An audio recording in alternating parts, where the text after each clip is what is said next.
Mastering DOM Manipulation Interactive JavaScript Techniques. Welcome to our tutorial on DOM manipulation.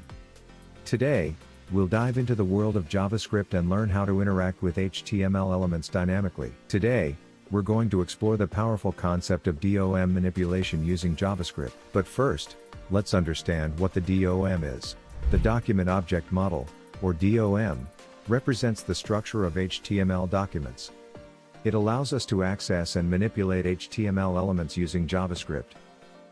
Let's start by accessing an HTML element by its ID.